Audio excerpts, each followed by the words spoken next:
US trade শোতে Harlem new York, এটা আসলে সাকিব খানের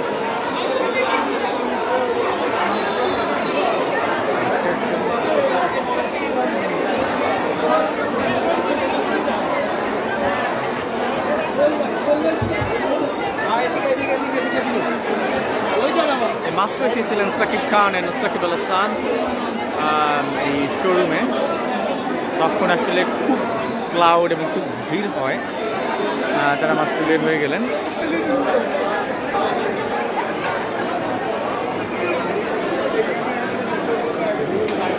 নিউ ইয়র্কের পণ্য সাকিব খান এই তার হার্লেম নিউ ইয়র্ক, এটার তার বাংলাদেশি কোম্পানি করেছে। এখানে প্রোডাক্ট একটা দেখতে পাচ্ছেন, লিপস্টিক এটা আর কি।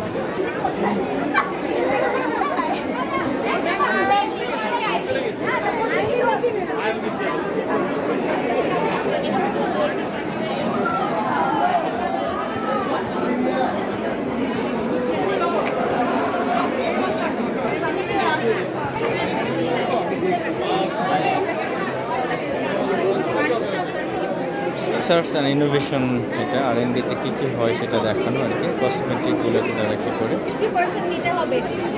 লাস্ট টাইম কিন্তু শাকিব খান আসেনি, এবার এসেছে এবং আমরা দেখলাম তুফান হইলো। তো নেক্সট টাইম আমার মনে হয় হার্লেম স্টোর হচ্ছে গিয়ে নিবে, কারণ তাছাড়া শাকিব খানের সাকিবিয়ান্স অ্যান্ড সাকিব আল হাসানের যত ভক্তরা আছে আদারওয়াইজ এটা অকুপাই করতে পারবেন। এবং অবশ্যই এখানে একটা সিকিউরিটির ব্যাপার আছে। প্রচুর মেয়েরা ছিলাম আমরা যারা প্রমোশনের জন্য আসছি।